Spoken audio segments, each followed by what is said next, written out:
we've been around not as long as Rustam, or not Rustam personally, but Dusit. No comment. So they said we made more money being a shareholder of Minor than owning some of our hotels. So, are you going to be able to live up to delivering this sort of phenomenal growth? Sorry, could I just ask on that topic? Is interesting. I'd like to glean some information from my colleagues here. Is in terms of your global expansion, how much of it is driven by just need to diversify out of Thailand because of risk? How much of it is because you seeking economy of scale? And how much of it is you just have a global ambition? Like in terms of the weighting of like what's the motivating force behind going international? How would you sort of compare those elements? I think for us it was just we've been around not as long as Rustam, or not Rustam personally, but Dusit. We've been around 50 years, and it was two things drove it really. One was that about 10 years ago there was a generational change in the family. So I think you have a handing down the responsibility for the company to a younger generation who had been educated abroad, who understood the wider world more, and he felt, and we felt with him, that having established ourselves over many years in Thailand as being a successful, good operator of hotels here, that we felt there was an opportunity perhaps for us to take that reputation out for a drive around the rest of the region and see if we could persuade people that this actually is a good thing to have. In doing so, we diversify our risk away out of Thailand. We create foreign currencies. We create greater awareness in those countries where we have increasing guests coming into our own properties here in Thailand. New markets which traditionally weren't coming there. So all that meant it was a sort of propitious time to try and grow internationally. I think for us, it's mainly, when we look at, I think diversification has been one of our key success factors because, because we're so well diversified, we're able to weather the storm in different countries. When one is up, one is down, so you're sort of able to sort of have it's not a zigzag effect. The other one, which has driven us to diversify, is that, we are always we always say we are an opportunistic buyer. We rarely buy assets which are overpriced. We never do as a company. Like, for example, the last deal we did with Tivoli, which is a brand we acquired. It's 84 years old. So I'm sure we're now one of the oldest brands today, and we acquired it at about 100,000 euros a key, 2,900 keys. You cannot build a hotel for 100,000 euros a key, and these are all freehold assets, some of the best hotels you can get, and the earnings actually underpin our investments. So it is key. When we look at expansion, when we look at diversification, we always think of what are we adding in terms of shareholder value. I think that's our key. And what are we adding in terms of stakeholder value? Because we have different stakeholders. We have our customers, we have our employees, we have our owners, we have partnerships and all those things. So if we cannot add value and if we cannot grow these things, then we won't do a deal. And that's pretty much been the key driver for us. And hence, we've managed to deliver a 22% compounded growth to our shareholders year on year, which is fantastic. Most of our owners are also our shareholders in our company because they feel that the upside they get on the value of the company is much more than them owning some of their assets. I think we had a owner, we've got one of our owners, and I don't want to mention names, and they invested about 5% in our company about 5 years ago when we signed our first hotel deal at that time.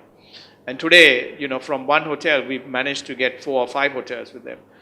And they said to us, look, Dilip, we own Anantaras, we own St. Regis, we own Marriott's, we own all the other brands. But the shareholder value we got in investing in minor for 5% outweighs much more. They invested $50 million at that time when our share price was 6 baht, and today it's 36 baht. So that has become 6 times. You cannot get that value. So they said we made more money being a shareholder of Minor than owning some of our hotels. So it's a good story to have, and that's because how we operate and how we look at assets. So we don't have a strategy which says, oh, we have to be here, we have to be there, no. We always look at, are we adding shareholder value, and are we adding guest, it was important for us to take a step into Europe because we have a lot of European guests who come to our hotels here in Thailand as well. So I think that's pretty much the key driver for us. But that then puts you under enormous pressure because now it's like, well, 22% growth is the normal now, right? So are you going to be able to live up to delivering this sort of phenomenal growth every year? We've done it for the last 10 years, and I hope we can. The number is going to get smaller. Well, the percentage will get smaller, but in terms of absolute number, it will get larger. So I think, that's the key. I don't believe in percentages because I always say if you sell 10 rooms and go to 20 rooms, it's 100%, but it doesn't mean anything, But if you sell 2,000 rooms and go to 2,200 rooms, it's better. So when people talk about percentages to me, I get very annoyed. And I always like to talk about absolute number. I say, tell me what is the real number you managed to do. So I think, but to keep, yes, to your point, to keep to that percentage, maybe it will be a bit more challenging. But in terms of absolute number, it's going to grow. It will continue to grow. Yeah, just on to the point of diversification, when we expanded quite heavily 5 years ago, having been a very conservative company really up until that point, there was push and pull factors. There was the floods and political situation here, of course, those are the push ones, and also being well represented in Thailand, there wasn't much more opportunity to grow here. So there was definitely a push to diversify. I would say, ironically, 4 or 5 years later, Thailand is maybe more resilient than it was even then, and even the bombing last year, thankfully, did not have a big impact. The industry bounced back, and whether that's a global thing or whether Thailand is also extra resilient is great. So there's less of a need to diversify in that respect. I think it's because the risk is everywhere. We're going into Africa, so a miner going into Africa. There is added risk of doing that, but there's also greater reward.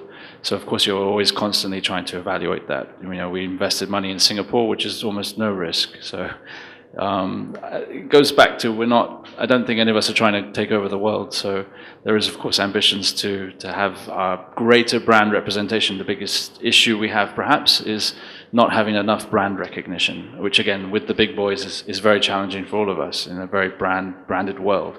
So the reason to put flags everywhere is not just because of the ego of that, but it's just to generate a network, economies of scale, definitely, to justify all the distribution systems. Maybe an interesting question here in Bangkok. Legacy in Bangkok, the biggest game changer in Bangkok tourism ever was the advent of the SkyTrain. At first, we moved the hotel district around, and infrastructure defines things. Now the buzz is on the river. Guys, what about the river? Is that going to be the next hotel district again? How are we going to see Bangkok in 2020? Is Bangkok going to be changing? Where we're seeing a shift off of Sukhumvit? Are we seeing new areas? Is it going to become mini metros? What's going to be a game changer? Anybody? I think, the game changer will be, one time the river was quite at its peak, and then we moved from the river to the city, and now we move back to the river. And this is going to keep changing all the time. But I think the game changer for Thailand is going to be some of the new unknown destinations. Within Thailand, you still get some fantastic places which haven't been promoted really well. Everyone knows today, Phuket is heaving, and Phuket wasn't the same few years ago. Samui, the last few years. So I think there's going to be new destinations coming in Thailand where people will discover these new places, and people will sort of build hotels and start to expand in the outside periphery of Bangkok, because Bangkok today is way oversupplied with hotel keys, and I think people will start to move outside Bangkok. So and that's what people want. People love to have because in Bangkok, yes, you have the culture, the shopping, and some of the things you can do. But when you go outside Bangkok, like you go to Golden Triangle, you get the elephant experience. You go to Chiang Mai, it's different. You go to Phuket, it's different. You go to Samui, it's different. So there's, or you go to Krabi, it's different. So there's going to be new places which will come up in the future. And I think the 2020, today Thailand has 30 million tourists. It's not a small number. It's a huge number, and this will continue to grow, especially with the influx of the Chinese tourism coming in. So, and then they will start to discover new places. The Chinese started coming in through Chiang Mai because of the Lost in Thailand, the movie thing, and there's something going to happen, and I'm sure the outside Bangkok, there's going to be much more new destinations which will come up in the next 5 years. Kanchanaburi, your experience down there, that's been a sleepy market for a while. You've got a great product there. Yeah, thanks. Just going back on the river a bit, I think we don't have anything there, sadly, but my view is that because of the retail developments along there and some of the residences, is that I think the river could become basically a tourist attraction, for Bangkok, because I always struggle, when I have friends come to Thailand and they come to Bangkok and they say, oh, where should I go in Bangkok, during the day. During the night is not a problem, but during the day is always a challenge. So I think the river will become a bit of a tourist attraction. And then I think, from that, maybe hotels will gravitate to it. In terms of Kanchanaburi, I think it was a bit of a surprise when we took on, that's a management contract for us up there. It was only a small hotel, but it's proved extremely successful, in a very small way. And we're getting constant demand. I think people now start to realize how close it is to Bangkok, so it's only an hour and a half or whatever. And it's a lot of local, a lot of international, that sort of thing. So I think the overall market is still a bit small, but it seems like it is gaining focus. And I think part of that is just from our public relations of our hotel there. So yeah, how far that will continue to grow, I'm not sure, but we're very happy there at the moment. I take a slightly different view. I think the river, yes, obviously it will develop now. I think there will be an increasing number of visitors into Bangkok. So Sukhumvit, you can't possibly fit more hotels, you always think, into Sukhumvit, but apparently they're still getting built there. So I think that will continue to be the case. I think we'll find kind of in the suburbs, if you want to call it that, of Bangkok, we'll see more hotels being developed, whether it be out at Bang Nar or even, I think there's some room still in Silom and Saton and stuff. But I think the river will always be, I don't know if it's the right expression, but slightly niche. I think it'll be probably 5-star stuff principally. Getting to it and from it is still going to be a challenge. So I think people, as they grow, especially if a lot of the tourists come from China, will want them to see here. They want to be here, close to the shopping, close to the food, close to all the action, as it were. And I think for them, maybe they'll take a couple of days down in the river, but always the driving force of the growth will be here around this area, I think, around the area of central Bangkok. Whether that'll mean eventually that we get Phetchaburi at long last, which has always been seen as a second Sukhumvit, maybe it'll mean that Phetchaburi will start to attract more. We hope so. I think so. But I think the river's not going to be the big driver of growth that perhaps you'd otherwise think. A good question. I should produce flagship reminder as well. Flagship hotels were always the common thinking you needed one. You've got a flagship entity here with Dusha. What's the future in moving that hotel and maintaining that hotel as a flagship? Is it as important as it always was?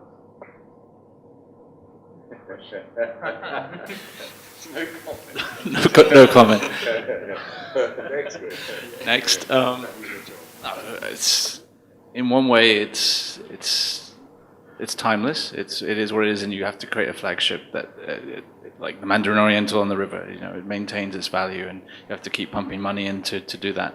No, we're looking at different options at the moment for our flagship property in Bangkok. And we have other flagships we can talk about in the Maldives and everywhere else. But I think in the hotel business, it's the same challenge. Hotels get dated quite quickly or get aged, and then your brand gets dragged down. Being a 15-year-old brand like Anantara is great because they've got a fresh start, but in about 10 years or 5 years' time, they'll have dated issues as well, and that's constant. But we'll see. But I think it's important to have your flagship hotels, because I think, especially for growing brands and smaller brands like we are compared to the big guys, because they say, well, actually, what is an Amari? Or when you go to somewhere in India or Vietnam or Maldives, what is an Amari? What is an Ozo? You say, come and look at our flagship properties, wherever they may be. Thailand could be our flagship, if you like. Ozo is in Hong Kong, and this is what it's like, and it's astonishing that oh, really? I didn't realize. I didn't understand that. And to give the potential owner, all the potential travel agent, all the potential whoever it may be, an experience, because actually it's about the experience. You can look at the pictures and everything. It's actually about, for us, and I think for many of us around the table, it's actually about the experience that the guest has in that building, not the building itself or where it is. It's actually, what is my experience I'm going to have there?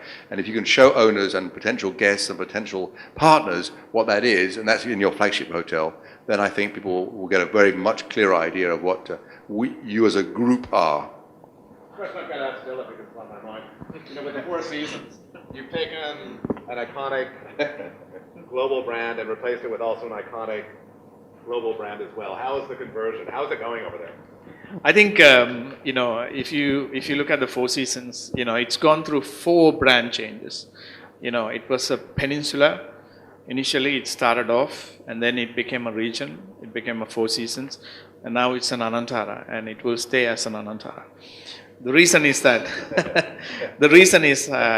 we felt that we, as a Thai brand, we needed a flagship in Thailand because some of our properties outside Thailand, are some of the best hotels in the world today. Like Casa Sarab, is number 1 today in the Middle East, and also the recent Star Wars movie was also filmed there. If you watch Star Wars, Doha is one of our best hotels today in Doha. We beat Four Seasons hands down there. Our hotel here, so it was important for us to launch our flagship in Thailand, and we felt that the hotel here had all the essences or all the factors to become an Anantara there. It's a very iconic property, and we refurbished it and we relaunched it. The brand switch was done 1st of Feb last year. It's been a year.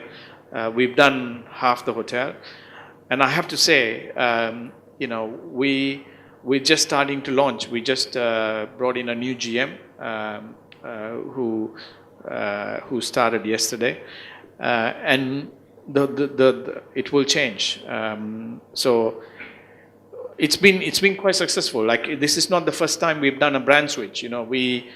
Our first brand switch we did was on the Riverside, when we rebranded from Marriott to Anantara Riverside. But we just didn't change the logo or put something. We refurbished the whole hotel and we rebranded it. And today we are number 1 on the river, and we are achieving 30% higher rate and profits than what Marriott used to produce us. So I think as an owner, at the end of the day, I always wear the hat as an owner. I don't wear the hat as an operator. That makes us different. As an owner, what is the owner looking for? The owner is looking for a good return on the assets to be well maintained, and at the end of the day, that the value of the underlying assets keep growing all the time. I think that is key as an owner. The owner doesn't, he's not bothered about we're creating guest experience and we're doing this and we're doing that. At the end of the day, the guy is going to look at the number and say, okay, am I able to service my debt? Am I able to service my bank debt? I think it's all about satisfying the owners, and I always look at it from an owner's perspective when we look at hotels, whether it's our hotels or whether it's managed by third party or whatever it is. So from that perspective, I think maybe in a year's time, I would say, the Anantara will be rocking soon. Maybe a quick question to everybody around the table. Technology is changing our lives, not only Thai brands but everybody else. But You know, today the first thing you do when you go to a room, now you want 10 plugs because you have to do multiple devices. What's the future of that? We're so possessed. Is a TV even necessary in the rooms? Is it going to be a monitor for smartphones? What else is changing? You know, how do you stay ahead of technology without being outdated? What happened to those bedside control panels? What happened to the Bose docking stations? You know, do you have to continue investing in that, or how do you keep on top of technology really with your products? Anybody? I think, to be honest, it's really challenging because things are moving so quickly, and you know, once you've made a decision, it's extremely expensive, if not impossible, to change. You know, we're in a slightly, you know, a favorable position because so many of our properties are new, so we have the advantage of being able to sort of drive, you know, what's going to be in the room. But even with that, you know, to be honest, we're still struggling to come up with a solution that we think is going to have longevity. So at the moment, you know, to be honest, for us, we're playing it a little bit safe. We're not going for anything too far out there, you know, because there's inherent risks with that. So I think, you know, everyone thinks it's going to move really quickly, but you know, the reality, you know, in room hasn't really changed that much. And I think, you know, a lot of our brand DNA is about simplicity and that sort of thing. So we tend to play to that and just try to keep things very simple. So, but for sure, it's going to change. I think the mobile device will probably drive a lot of it. So as long as it's mobile, Bluetooth compatible, that sort of thing, I think that will be the way. But for the time being, we sort of taking it a little bit safe on the technology angle. I think, you know, today, there's two elements to it. I think there's innovation and there's technology, which is important. The whole digital space is completely changing, and it's changing really fast, even in terms of marketing, PR, everything else. You know, everything is becoming digitalized. You know, no one's looking at glossy magazines anymore. Like, you know, and if you look at the millennials today, like, you know, no one's sitting there watching TV today. Like, you know, they're on their iPad or on their mobile. Like, you know, they're texting or playing around or watching a movie. So the whole digital space is completely shifting. You know, we introduced what's called the handy phone in our hotels, and it's completely taken off. Like, you know, it's a fantastic facility. It's a really good guest a facility to have, and the guests love it because as soon as they get to the hotel, they grab the handy phone. The handy phone is, you know, you make free calls everywhere, and it becomes your local concierge. You know, it's a great addition, and it works really well. So you have to always innovate yourself all the time, you know, and from a technology perspective, or even from a digital perspective, it's really key as to how you connect to your customers, you know, and I think that's something, you know, the companies have to continue to invest monies on the digital space, on e-commerce, on social media, on everything else, in terms of connecting to your guests and making sure that you're getting that exposure all the time. At the same time, you know, when the guests arrive, how do you make their check-in experience very seamless? I think that's important. You know, you have a guest who arrives in the mornings, you know, he doesn't want to sit there and fill in 20 or 15 different forms. You know, they just want to check you in. You're in the villa within 2 minutes, and you're done. You're finished. You're gone. And you want to make a room service order, you just do it on your iPad. You know, and the guests want to see before they arrive. They want to see, okay, what is the spa experience? What is the food and beverage experience? What is, you know, and maybe pre-book some of them so that as soon as they get to the hotel, their holiday starts. So that's important, and that's what the millennials want today, and that's what most of the guests actually, you know, really want, and they're becoming very technology savvy, and it's important for us to maintain that, but not just maintain that, to look to see. I think the challenge is, in 5 years' time, how is the digital world going to look?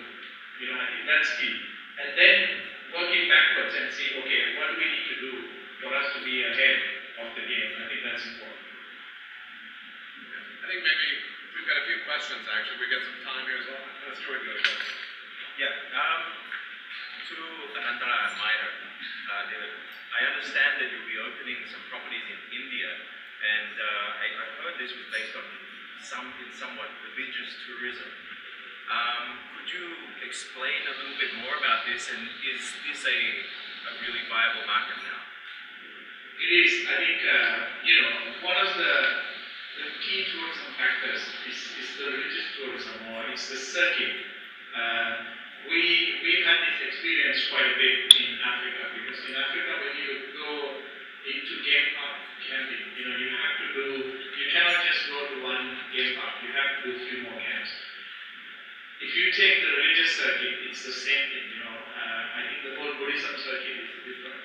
You have India, you have Sri Lanka, you have other places where you can really make it and make it a nice circuit. So we found the niche, and we found, as we always do, an opportunity for us to enter into that market, and we grabbed it.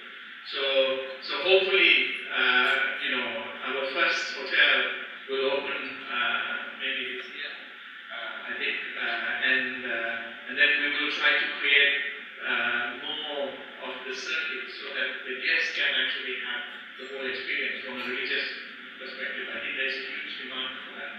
And with a potentially big Thai market, do you supply Thai-friendly service there? Of course. But it's not just Thais, it's the Thais, it's the Sri Lankans, it's the Japanese, it's the Chinese. They're all, everyone's doing that religious Buddhism circuit as well. So it's really key to capitalize on that. And I think there's a niche market for that. It's again like safaris, who goes to Africa? Why do you go to Africa? You go to Africa because you want to go on a safari. Why do you go on a circuit? Because there are people who go on religious pilgrimage and they go because of that. So it's all about finding what the customer wants and how can we capitalize and how can we enhance that experience and grow it. I think that's important. We're talking about niche. Anthony, I saw a press release. You're across to insinuate free spa, all-inclusive spa, right? Yeah. To be honest with it, we had a nice 30-villa boutique resort there down there on the beach, and to be honest, we've always struggled with it, with rate and occupancy and what have you. We don't quite have the economy of scale there, so we developed a plan back end of last year to change the business model a little bit and do it all spa inclusive. So the rate now includes, basically unlimited spa treatment. So it's a little bit too early to say, how that's going to work out, because we've only just launched it last month. But feedback so far seems quite positive, and at least it gives us a differentiator in the market, because it's a little bit crowded down there, and we all have our own challenges and what have you. But because of the size of the property, we felt we really needed to do something different. But time will tell. So maybe in a few months' time, we'll know whether that has paid off. But we spent quite a bit of money to redo all of the spa and change all operations and everything to fit in with that concept and that model, which I don't think has been tried in Thailand before. It's just a spa, so basically, of course, everyone gets their pool villa, and then spa, manicure, pedicure, all the treatment, facials, all that sort of thing. But F&B is paid for separately. I think they have this concept in Vietnam, and I was there. That's where I copied it. Yes, and as a guest, I was very disappointed, and I'll tell you why. The reason is I love spas, so checked in. Of course, the first day they say yes, you can have your spa treatment, not a problem.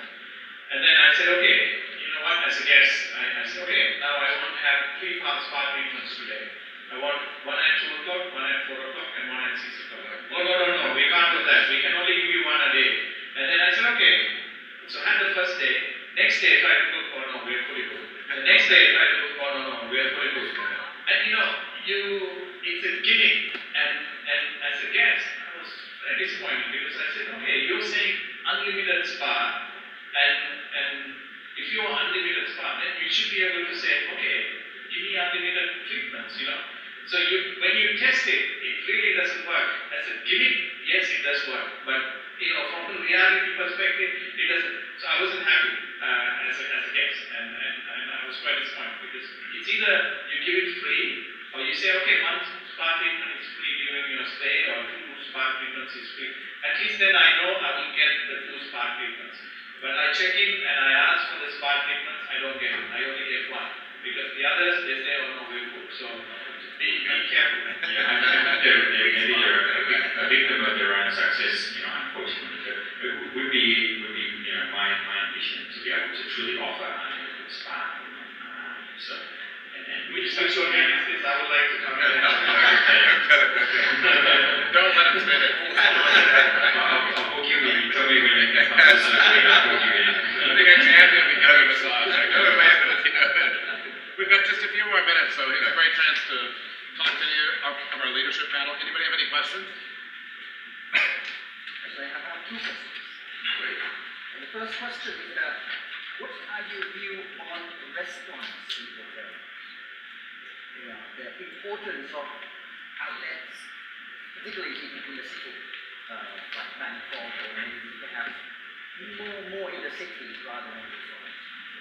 I think, given what we were all saying earlier, is that, as we say both within Thailand and outside Thailand, that we are experts in F&B, and I think it's very important that you have the restaurants. Where things have changed, and our Mario Watergate is a prime example of that, is that when that was built 20 years ago, the fall was that you had multiple restaurants in your restaurants, in your hotel, principally because there were the extensive restaurants that are around Bangkok that are on now. I think it's very important that you, in a full-service hotel, for sure, you have your all-day dining and whatever form that may take, and probably some kind of specialty restaurant. Beyond that, you shouldn't do that. But what you do provide, you have to make sure that it's absolutely as top quality as it can be, and you have to run it as a restaurant, not as an outlet for the hotel or a service to guests or what have you.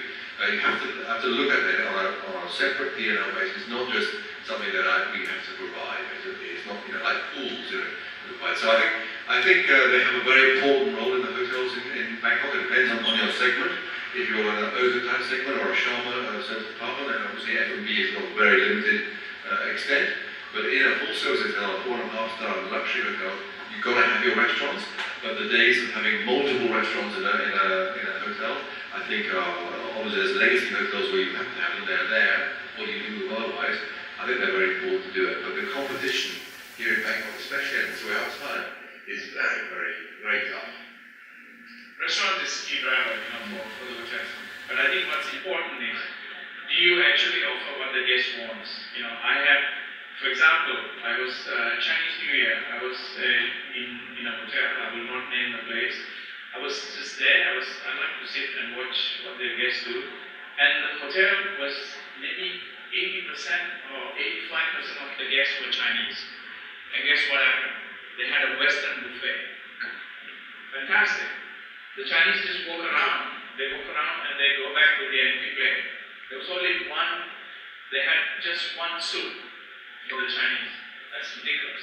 So you have to, if you have a restaurant concept, you need to make sure that the concept really works with the guests. And that's why, for example, I was saying to you, in Dubai, our restaurant yesterday, one of the best restaurants in the Middle East, it was the Mekong. It's Chinese, it's Pan-Asian. And it's full all the time, because you know what, we offer what the guest wants, and it's fantastic, it works really well. Coming from an F&B company, because China is also quite big into restaurants, we have more than 2,000 restaurants.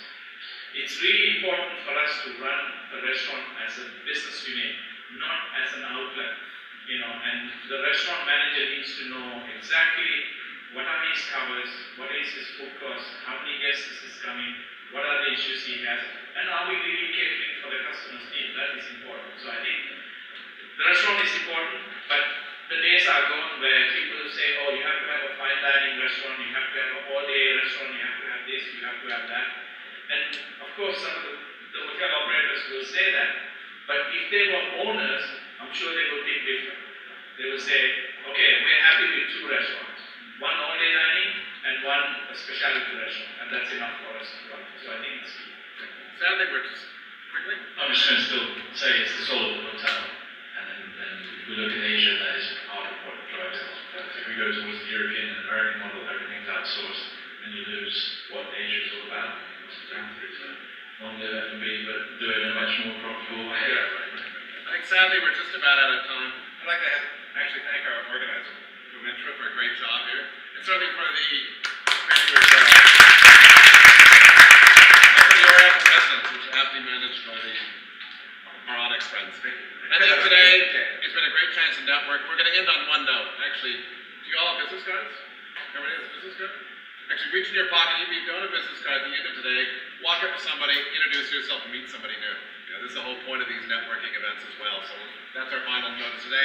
We're going to have a networking lunch after this, but actually meet somebody new and thank our leadership panel. Thank you so much. Thank you.